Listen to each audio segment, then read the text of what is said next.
Greetings and welcome back to CS133 Practical Programming with Python. This is week 7 Robotics, Sensing with a Sense Hat. So again, last lesson we learned about the more advanced features, more advanced programs and commands that we could run with a Sense Hat, how to really interact with the sensors, all the different sensors you can interact with. We even did a little mini project where you really program together and work with the pieces.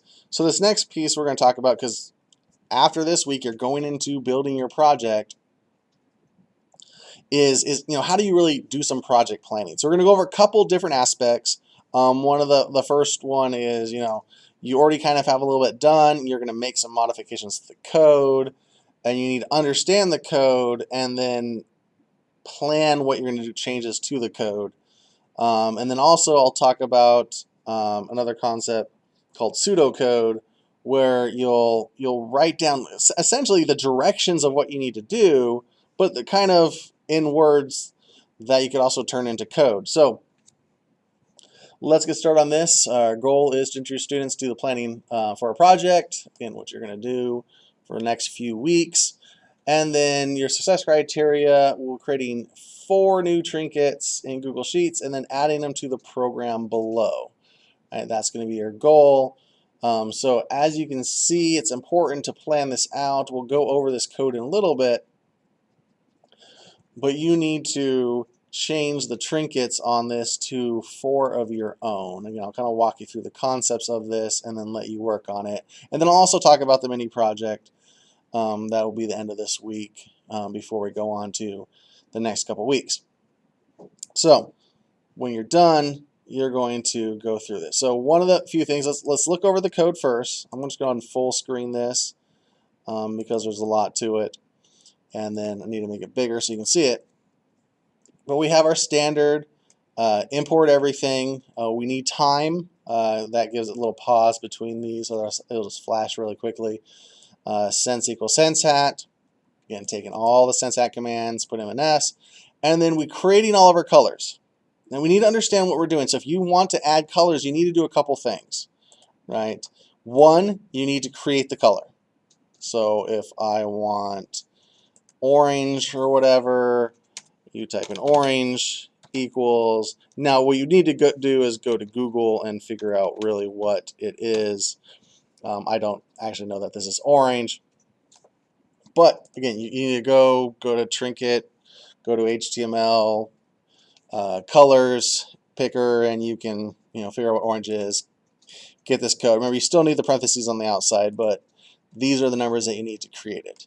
Now, if you want to add colors to this logo, right? This is the actual logo. So this is actually, you can see right there, this is that little bug. Right, the trinket looks like a little scarab to me. But right here, that's the, actually I think it's the trinket logo. That's exactly what it is. It's the trinket logo. So you can see here's the yellows, here's the blues, here's the greens. So yellows, blues, greens, and that's what they use. And then nothing, which is black, right? Nothing is black. So if I wanted, even if they already have it, right? Even if they already have red, if I want to change something to red, right, I need to add red. So I can do R equals red, and then we can see this because I'll change this to R. I'll stop it, and then it'll be this corner right here. Remember, it has the yellow, the blue, the green, and then all these black ones around, but we have one red one. So when I run this, see that one red spot, right? That is what I just changed by adding that. So now we understand what we need to do, right? So if you want a color, you need to add up top.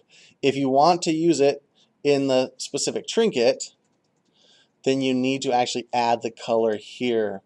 And so be creative. I mean, O is nothing. You could also change this, right? Well, if you change this to X, you need to change all of these to X. So be careful as you're changing stuff. But one of the easiest ways to leave this, because if you lose a comma, right, that's going to break it when it goes to run.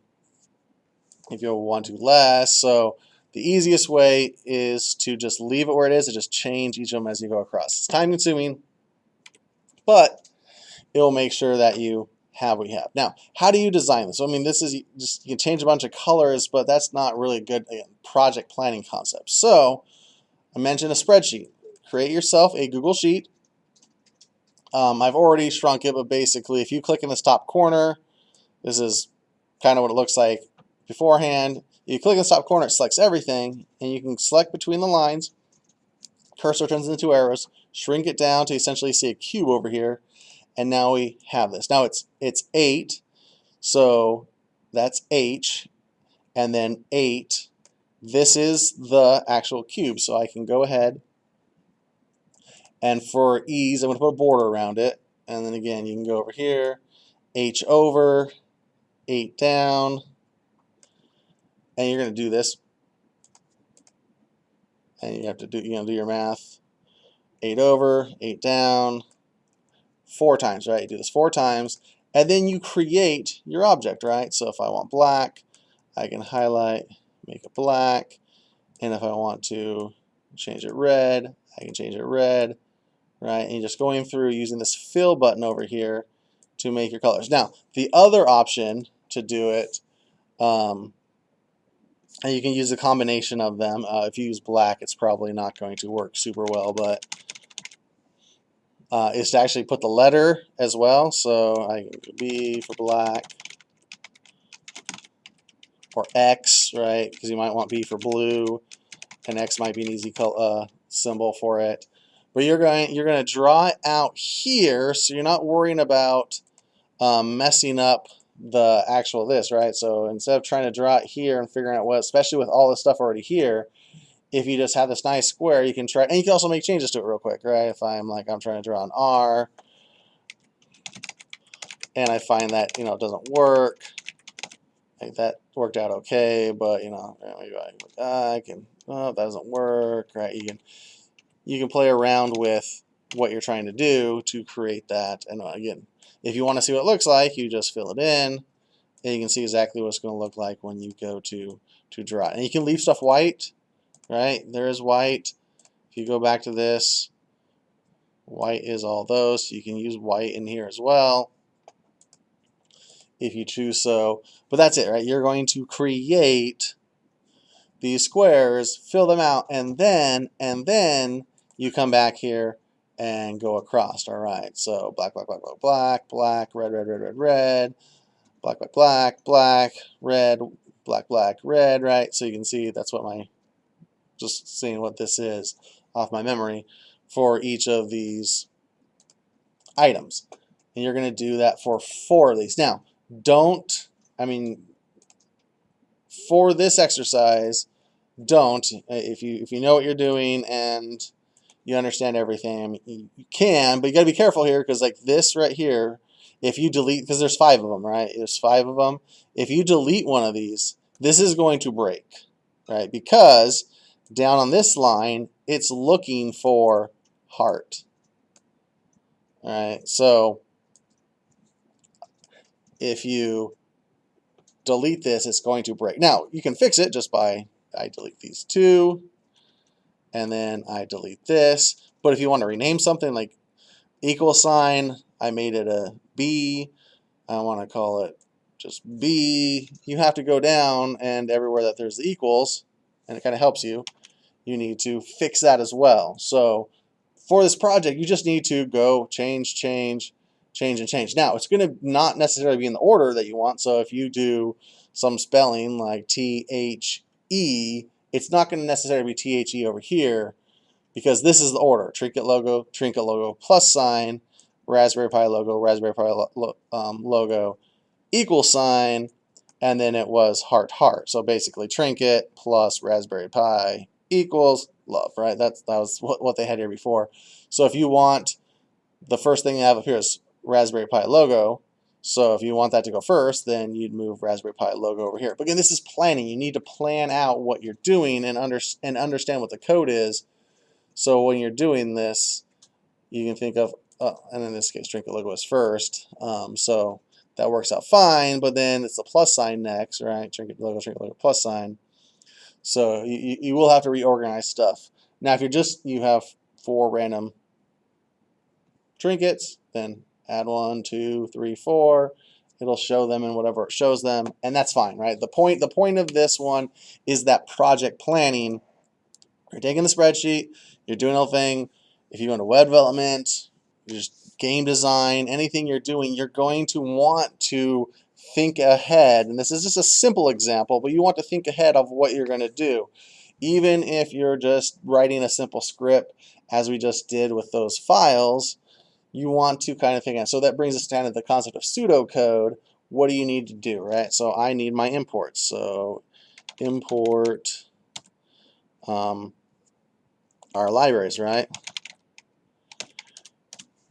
And thank goodness for spell check. So we're going to import libraries. And sometimes what I'll do to help myself, because I can literally just copy and paste this pseudocode later, I can put a hashtag in front of it, and then I can just write my code under it later. So I need to import my libraries. I know I need to do that.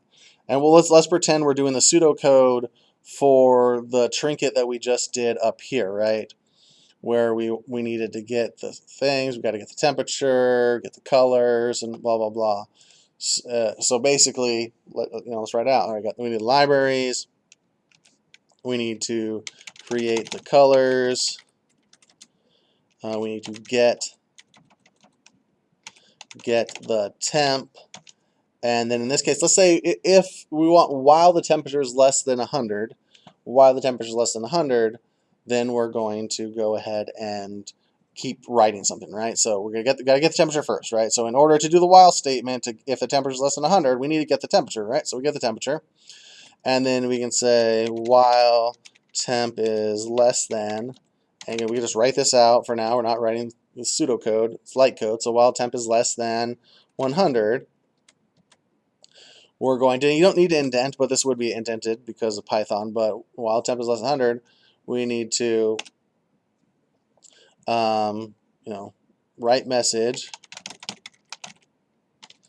it's not that bad outside, right? And you can even put in quotes to kind of help yourself remember, it's not that bad outside. All right, and then when it's all said and done, right, we're gonna write message. So if at any time it becomes over 100, or remember how while statements work, if the temperature is already 100, it's not going to even go into the while statement. And then what we're going to do is after otherwise, right, and this basically is just telling us that we don't indent anymore. Otherwise, write not so much. And the beauty of just writing this, planning out your project, what do I need to do? I know I need to get the temp first. I know I need to create the color first, right? I need to do all these things first. And then while temp, right? While temp, I got the temp, so that works. Less than 100, that's just a number. Write the message, and otherwise, so we can actually write these, import senshat from senshat, right? And this isn't actually the exact command. I think there's some capitalization and whatnot in it. And create the colors, green equals 0, 255, 0, right? So we can see how we can take this pseudocode, this planning that we did, and just write the code right under it, right? Get the temp equals this is another thing we need to do here. We forgot, and this is why we do this, right? So inside the while statement, let's just go ahead and indent that. Inside the while statement, we need to update the temp, right? Update the temp. And we talked about this on the last one. If I get the temp here, it's going to say it's 95, 95, 95, 95, 95, 95 is always less than 100. We need to update it and then do temp equals s.temp over here as well. So that way when it goes over 100, we can get out of that. So again, this is a nice thing, especially if you use those hashtags. You can kind of write your code out. You can even do this in Trinket. I mean, you can see that's what I do a lot of times to remind myself what to do. So this is a great example of, drawing out anything you need to do, connections, what you expect it to do. Very useful for web development. And then when you're scripting or writing the code, you still, what do I need? And you can literally turn it into language afterwards. So that's really the gist of the project planning is, really thinking that out. So when you go to build your own project, and there'll be some, pieces in here, examples of other projects that you could do, kind of like these two mini projects here that we're the one we're going to do after this. Design your own project, right? Come up there, explain what you want to do, draw out what it's going to look like, and then start kind of planning out the code, see what it's going to take, because that's really the piece, right? You'll have essentially like 3.5 weeks. You'll have next week, the week after that, strictly devoted to working on project. That's what you're going to do, work on projects. The PLC one is not very long. It's not going to really take the whole week. So you'll have more time to work on your robot there. But it is a really good lesson to kind of show you other examples and high-paying jobs that people do in the local areas, right? This is really what most robots are programmed with, is this. And then, of course, there's the finals week, and then you'll have time to work on the project then as well. So last piece before we move on, the mini project. The big thing I want to talk about for this, and we talked about in the advanced lesson, is this is going to get the sensors, right? If you remember our tilt, rotation, all of this fun stuff, it's going to get these. Except for you don't know what pitch is, right? If you say, all right, I want it to turn red when the pitch is high, you don't know what high is for pitch, right? Is it 0 to 100? Is it 0 to 1? Right? Is it -1 to 1? What does it mean? Is it 0 to 360, right? That kind of makes sense. So again, you don't know what it is. So when we talked about printing out, right? Print out the thing, print out the temp. And really, maybe don't even have this part of the program, right? Just run it, see what temp is, and like, oh, temp is 20. I don't know. There was one time we couldn't figure out why our thing wasn't working, and finally when we printed, the temp was like 400 and something. And we're like, well, that's like melting metal. And then we realized it was in Kelvin, right? So again, there's times where you print, you do it firsthand, because otherwise you don't know to compare it. We're trying to say, hey, if the temperature is less than 80 degrees Fahrenheit, then do this. We assumed it was in Fahrenheit, but it was never working, right? It was always too hot. We're like, the room temperature is not more than 80. We know it's not more than 80. So finally we printed the temperature, and it was in the 400s. We're like, oh, that's what's going on, right? So that is something that's really important to this, is you might, as you're going through, run some print commands to see what the numbers are, because there's going to be a little extra piece of this where you're going to say, if there's a little bit of motion, turn green. If there's a little bit more motion, turn yellow. If there's a lot of motion, turn red. What does that mean? Well, you need to print out what the motion is in order to know what is high. Like, maybe it's a while true, print it and just shake it really hard and see what the numbers are. Shake it a little bit, see what the numbers are. Shake it medium and see what the numbers are. And then you can give yourself some kind of start point. But that's what we have. That's the last lesson on Python. Again, you have your project that you'll see in Canvas and we'll talk about. Otherwise, we'll see you during PLCs.